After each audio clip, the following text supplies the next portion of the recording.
Halo Sobat JIB, bersama aku Yulda Kumalasari. Selamat datang di JIB Talks. Tentang praktisi saja. Jadi yang akan saya sampaikan adalah mungkin hal-hal yang anekdotal ya. Jadi saya bikin sebuah wawancara kecil dengan beberapa orang yang mungkin ini tidak merepresentasikan populasi keseluruhan gitu. Tapi ini perspektif ini menurut saya layak untuk didengar. Jadi ini ada dua bagian. Pertama tentang keberagamaan, yang kedua adalah tentang nasionalisme. Tentang keberagamaan saya mulai dari cerita ini.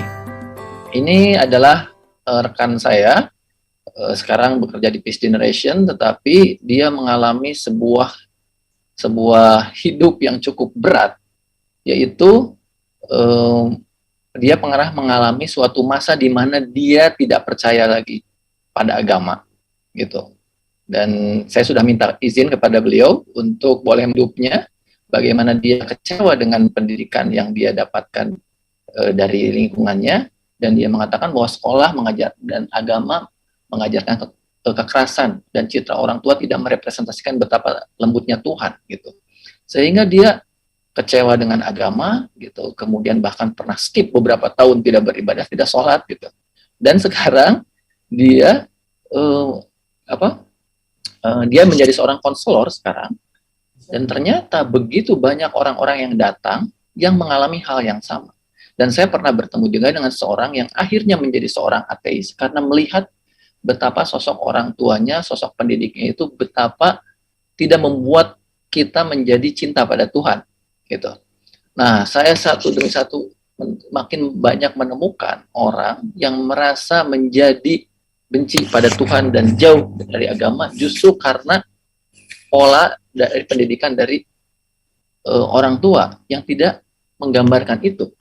Datanya cukup mengejutkan ya. Ini saya ambil dari Tirto ini sekitar 1.757 orang ini terdaftar di sini. Tapi ini angka yang mendaftar ya. Kita tidak tahu ini sebetulnya berapa banyak orang yang akhirnya menjauh dari agama. Dan ini kebanyakan anak-anak milenial. Saya bertemu juga dengan beberapa organisasi di Bandung yang ternyata banyak sekali anak-anaknya itu adalah orang-orang yang kecewa pada agama dan mereka memilih untuk tidak beragama. Ada yang memilih tidak beragama agnostik, ada yang memilih tidak bertuhan gitu. Ini angkanya. Ya, dan 56% berasal dari Islam. Ini kita harus cari juga, jangan-jangan Islamnya ada yang dari Muhammadiyah juga. Itu kita harus cek, jangan-jangan ya, mudah-mudahan enggak gitu. Tapi ini kontributor terbesar dari Islam. Artinya ada 56% dari angka tadi orang-orang yang akhirnya keluar dari Islam dan give up dengan percaya pada Tuhan gitu. Dan ini lumayan mengerikan gitu. Nah, kemudian ini juga ada macam-macamnya, ada yang ateis ya, itu tidak ada Tuhan, kemudian ada agnostik, ada humanis, tidak religius dan lain-lain. Ini dengan beragam ya, gradasinya gitu.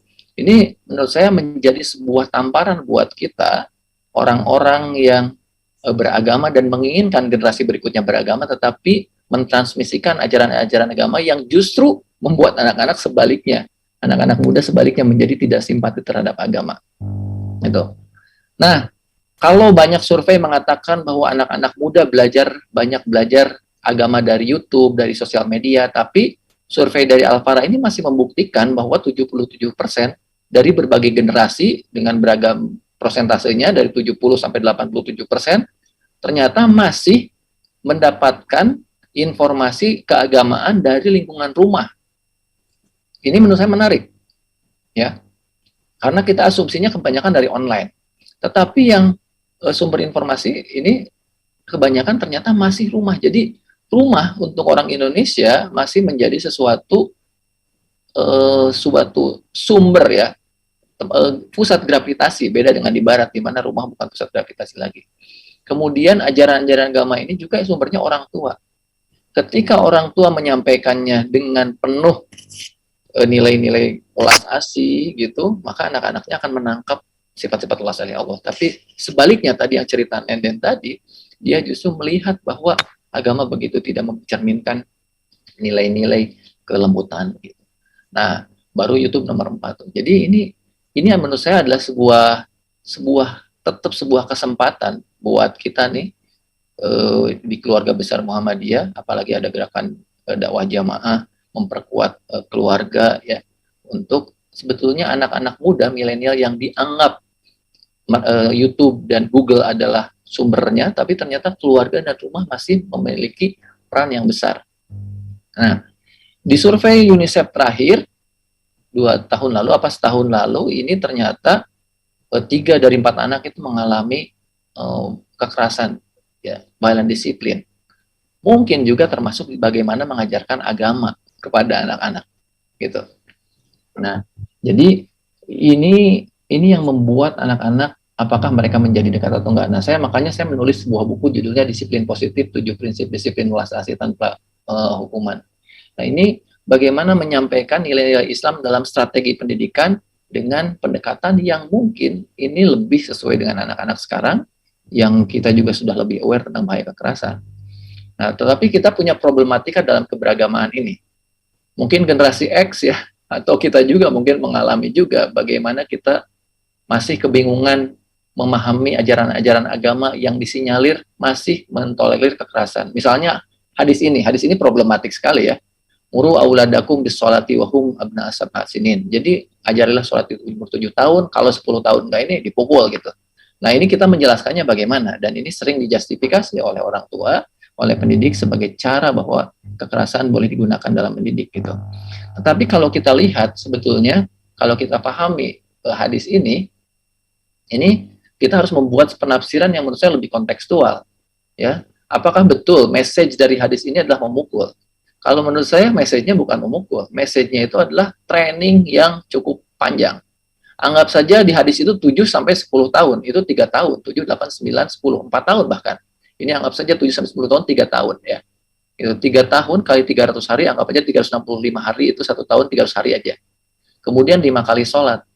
Jadi 3 kali 300 kali 5 kali sholat itu sekitar 4.500. Jadi anak-anak ini, jadi message dari Nabi Muhammad ini sebetulnya training yang terus intensif.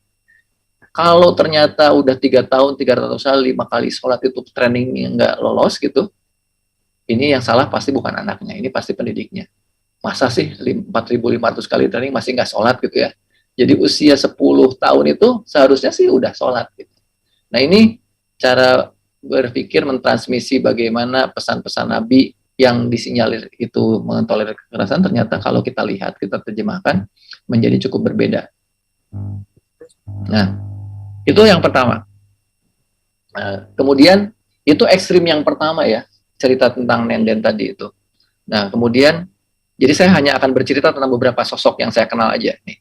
Ini sampel-sampel. Yang kedua ini Raihan. Ini persis seperti yang Mas Najib tadi sampaikan, sosok seorang anak muda yang teragitasi oleh kekerasan. Nah, Raihan ini ya, berangkat ke ISIS.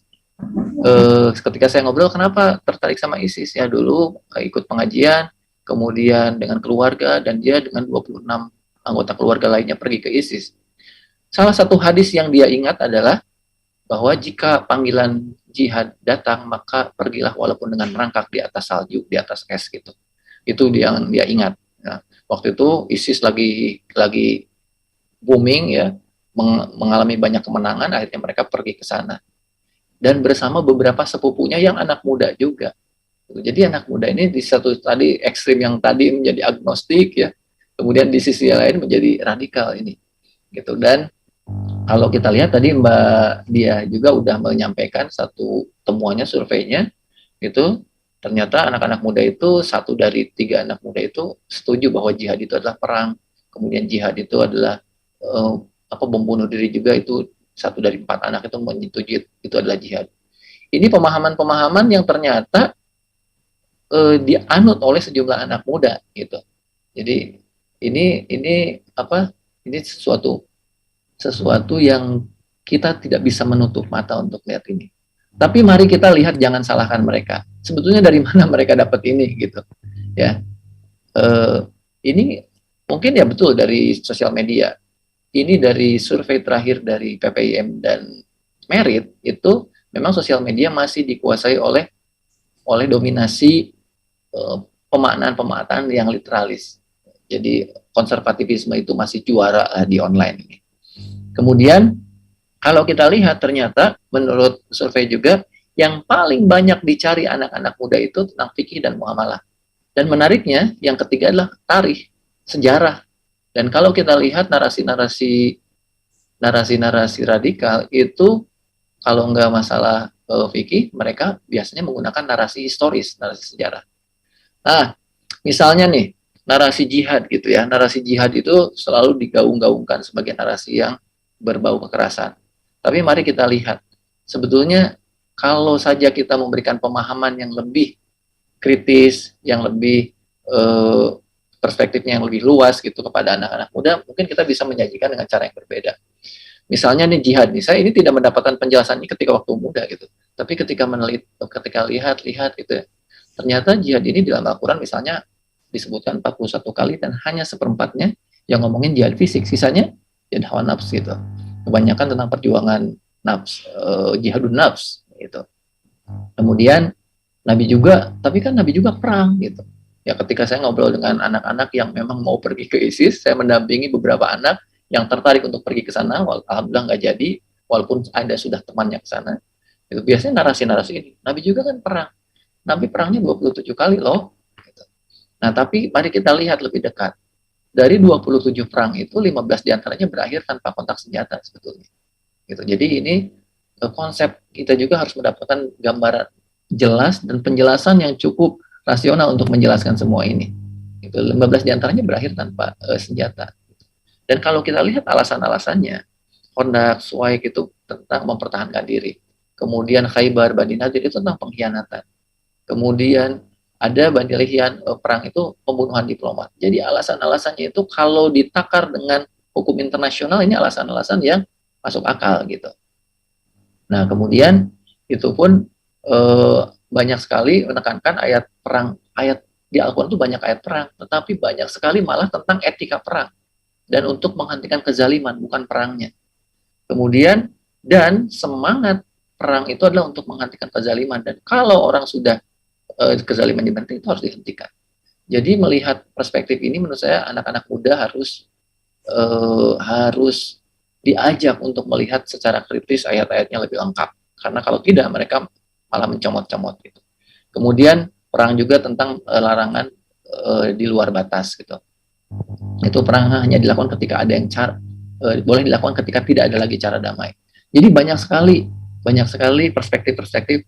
Kalau kita mengajarkan ke anak muda tentang critical thinking, melihat lebih clear, menurut saya kita akan kesalahpahaman tentang agama ini menjadi minim gitu. Nah, kalau kita lihat jumlah perang Nabi Muhammad itu 27 kali, dan ini saya hitung ya, rata-rata itu ada yang 2 hari, ada yang 20 hari, anggaplah 10 hari. Itu sekitar 270 hari. Dari 8.000 hari kenabian dibagi 270, itu sekitar 3%. Berarti 97% hidup Nabi itu damai sebetulnya. Nah, ini yang nggak sampai kepada narasi-narasi ini, yang nggak sampai ke anak muda gitu. Nah, itu cerita Raihan. Jadi cerita Nenden itu adalah satu ekstrim di ekstrim kanan kiri ya, yang menjadi agnostik. Satu lagi cerita Raihan yang ekstrim kanan yang akhirnya menjadi radikal. Nah, kemudian maka ada juga anak-anak muda yang datang dengan cara-cara berbeda, menawarkan agama yang lebih fresh, ya, yang lebih fresh, lebih menarik. Ini teman saya namanya Inong. Inong ini orang yang ada di balik suksesnya pemuda hijrah, kemudian Ustadz Hanan Ataki yang didandanin begitu keren gitu. Nah ini juga pengumuman pengajiannya juga pakai surfing, skateboard ini gitu. Jadi sangat menarik, dan dia bikin, saya akan memperlihatkan video singkatnya aja. Ini videonya, ini adalah sebuah kegiatan bagaimana memobilisasi anak-anak muda dengan sebuah acara pengajian. Coba nanti lihat di bagian akhir bagaimana mereka sholat. Jadi mengorganisir anak-anak muda. Ini adalah acara dakwah itu di Bandung, namanya Ngabuburit sambil Ramadan. Itu ribuan orang berkumpul, dan orang-orang ini adalah orang-orang yang rindu untuk kembali pada agama tapi dengan cara yang berbeda. Ini yang barusan adalah Ustadz Hanan Ataki. Ya. Nah, ini lihat mereka lagi sholat. Mereka bisa mengorganisir diri dengan sangat rapi. Bayangkan bagaimana mengorganisir wudunya, buka bersamanya, tapi ini semua rapi sekali. mereka mengemas praktik keagamaan yang begitu menarik buat anak-anak muda gitu. Nah, ini menurut saya sesuatu tawaran yang menarik di antara beberapa ekstrim tadi gitu. Itu tentang keberagaman. Sekarang masuk ke nasionalisme anak muda. Tadi penjelasan dari Prof. Najib itu menurut saya sangat insightful ya, tentang nasionalisme di mata anak muda itu definisinya begitu berbeda dengan apa yang digambarkan oleh orang-orang sebelumnya, yang kadang-kadang ini mungkin beberapa juga masih ada yang nasionalismenya lebih ke simbolik dan literal ya, kayak clothing seperti ini, Damn I Love Indonesia, ini menjadi sebuah tren. Bagaimana slogan-slogan nasionalisme menjadi sesuatu yang keren dan bahkan dikomodifikasi gitu. Kalau ini apakah ini nasionalisme? Ya mungkin gitu, bisa saja gitu. Beberapa waktu terakhir ini nasionalisme dibuat dalam bentuk yang berbeda oleh Alfie Rev juga. Saya juga baru tahu Alfie Rev itu siapa ketika sama-sama bareng di Kick Andy, dan anak saya bilang, ini Alfie Rev ini keren loh gitu. Ketika dilihat, dia membuat memang banyak sekali proyek-proyek videonya, musiknya itu tentang nasionalisme. Bahkan Garuda Indonesia menggunakan lagu-lagu Alfie Rev, lagu-lagu kebangsaan dengan kemasan yang sangat digital gitu. Dan Alfie Rev terakhir membuat sebuah Wonderland Indonesia. Keren banget, coba nanti dilihat. Apakah ini nasionalisme? Menurut saya iya juga. Jadi inilah ekspresi anak muda, mungkin milenial atau generasi Z, bagaimana mengekspresikan cinta Indonesia dengan karyanya. Apakah ini nasionalisme juga? Mungkin iya juga. Oleh karena itu Indonesia dinobatkan sebagai negara yang paling tidak sopan di internet gitu ya. Tapi buat mereka menurut saya ini nasionalisme juga. Ketika ada yang menyerang Indonesia, mereka akan menyerang balik gitu. Ini nasionalisme mereka. Jadi jangan anggap enteng netizen Indonesia itu. All England, kemudian Microsoft itu bisa panik oleh netizen kita. Apakah ini nasionalisme? Iya juga mungkin. Ya ekspresinya memang begitu gitu. Nah, menurut Alvara ini survei menunjukkan bahwa tingkat ketidaksetujuan terhadap Pancasila itu relatif kecil dari generasi ke generasi. Generasi X itu 1,1, agak naik di younger generasi X itu 3,1. Kemudian di generasi Z itu 1,7. Yang besar itu malah ya di younger generasi X itu 3,1. Saya juga tidak tahu kenapa di usia saya, saya bukan X, mungkinnya younger X nih. Ini jadi seangkatan saya itu ternyata lebih tinggi. Mungkin dulu kecewa dengan Soeharto mungkin ya, saya nggak tahu ini apa penyebabnya. Tapi kalau kita lihat berbagai kekhawatiran tentang anak-anak muda yang tidak nasionalis, menurut survei ini relatif kecil kalau kita ukur dari kepercayaan terhadap Pancasila gitu. Tapi terlepas dari ini, menurut saya punya penerjemahan sendiri pada nasionalisme itu, bahwa misalnya ini teman saya di kelas saya namanya Faiz. Dia bekerja di Cilawu, Garut untuk perusahaan Amerika. Dia bekerja untuk perusahaan luar, tetapi dia tetap tinggal di rumahnya. Bahkan sama tetangganya seringkali disangka dia itu ya, nyegik atau babi ngepet itu jadi kenapa dapat uang gitu ya, padahal diam di rumah aja gitu ya, sampai ada kasus itu gitu. Nah, jadi orang-orang seperti ini itu semakin banyak mereka menjadi pahlawan devisa tanpa mereka meninggalkan tanah airnya. Itu menurut saya nasionalisme gitu. Menurut survei The Rise of Digital Nomad ini angkanya menjadi 1 miliar orang di tahun 2035. Jadi akan semakin banyak orang menjadi digital nomad, bekerja untuk sebuah tempat di tempat yang berbeda. Kalau pergi ke Ubud, di sana banyak sekali orang-orang bule yang bekerja untuk perusahaan Amerika, tapi bekerjanya di Bali, gitu. Jadi, nah ini menurut saya nasionalisme baru, gitu. Mereka tetap setia pada negaranya untuk memberikan devisa tanpa meninggalkan negaranya dan meraup devisa dari negara orang lain, gitu. Nah, jadi ini menurut saya harus menjadi antisipasi juga, dan ini menurut saya peluang bagaimana tidak terjadi brain drain gitu. Nah, kemudian ini teman saya yang berikutnya namanya Uji. Dia anak muda biasa, tetapi dia menjadi seorang social investor untuk 50 usaha mikro untuk ibu-ibu di berbagai pelosok Indonesia. Namanya tidak ada yang kenal, karena memang nggak ada yang kenal, nggak terkenal, tapi orang-orang seperti Uji ini dikumpulkan di manakah dia berinvestasi? Berinvestasinya di sini, di Amarta. Jadi kalau Bapak Ibu pernah menggunakan Amarta, kita hanya membuat tabungan atau investasi 3 sampai 4 juta, kemudian disalurkan pada ibu-ibu dan mereka akan melakukan pengembalian gitu. Dan total dana yang dikumpulkan dari anak-anak muda yang berinvestasi itu 1,89 triliun. Angka yang sangat besar. Dan telah menolong 257,661 ibu-ibu sudah tertolong. Saya pernah mencobanya juga. Dulu sebetulnya ini terinspirasi oleh kiva.org. Itu alumni Google yang membuat kita bisa menginvestasikan, menolong ibu-ibu di Pakistan, Palestina gitu. Kemudian di Indonesia diterapkan dengan sistem online ini. Dan ini proven, 99% kredit lancar, tidak ada yang macet gitu. Dan menurut saya ini nasionalisme kalau menurut saya. Ini nasionalisme yang real. Dan kalau kita lihat nasionalisme yang dalam bentuk digital, bisa anggap ini kliktivisme ini, misalnya change.org ini sudah mengadvokasi 32.699 kasus dan mereka menang. Jadi 32.000 kemenangan. LBH mana yang sudah melakukan ini gitu. Nah, tapi ini dengan kliktivisme ini ternyata anak-anak muda bisa mengadvokasi dengan cara ini. Dan 10% anak muda pernah terlibat dalam petisi ini. Gitu. Dan ternyata petisi sekarang semakin efektif. Dan jangan anggap remeh anak muda juga. Anak muda sekarang itu mereka adalah anak-anak yang generous. Ya, anak-anak generous menurut ini millennials itu adalah generous giving generation. Mereka tuh senang memberi. Saya punya teman yang setiap setelah gajian dia selalu mencari script ya di kitabisa.com untuk menyumbang 100.000 gitu. 100.000. Dan ini total dana yang sudah digalang oleh Kitabisa lewat anak-anak muda ini 548 miliar, bukan sesuatu yang kecil. Jadi ini adalah millennials giving generation gitu. Nah, jadi saya ingin melihat bahwa anak-anak muda ini sebenarnya punya kekuatan yang mungkin tidak dimiliki oleh generasi-generasi sebelumnya.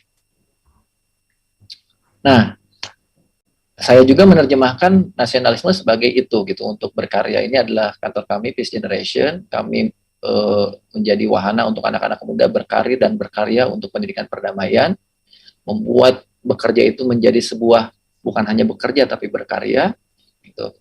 Dan ya kemudian tadi berkarya dan bekerja juga dalam hal-hal bagaimana kita bisa memberikan solusi untuk masalah-masalah yang mungkin dianggap kecil, tapi kita spesifik. Ini adalah pesantren kami, Pesantren Ulas Asih, membuat sebuah model pembelajaran keislaman yang tadi untuk menjawab masalah yang Nenden tadi hadapi, bagaimana pembelajaran agama itu harus disampaikan dengan pendekatan yang ulas asih dan kreatif gitu. Dan kalau kita lihat selama COVID, selama pandemi, ketika banyak sekali perusahaan yang harus memecat, harus bahkan shutdown, ternyata sosial dan kreatif entrepreneur yang digawangi oleh anak-anak muda itu lahir. Dan sekitar 332 social enterprise lahir. Kemudian 435 social enterprise lahir. Dan social enterprise dan creative enterprise yang dibuat oleh anak-anak muda ini, itu ternyata adalah creating job faster than other businesses. Jadi inisiatif-inisiatif yang dibuat itu, yang mungkin kecil-kecil tetapi spesifik membuat sebuah solusi yang bukan hanya buat masalah, bukan hanya bisnis, tetapi memecahkan masalah sosial, tetapi memiliki sustainability, itu ternyata menjadi creating job faster than other businesses. Dan ini menjadi kekuatan baru menurut saya buat Indonesia, bahwa Indonesia ini punya modal besar, punya modal sosial besar yang namanya anak muda gitu. Demikian mungkin dari saya. Nah, ini foto kami dengan tim Peace Generation di Bandung yang punya semangat juga, yang menerjemahkan nasionalisme dengan cara berkarya. Demikian, terima kasih. Assalamualaikum warahmatullahi wabarakatuh.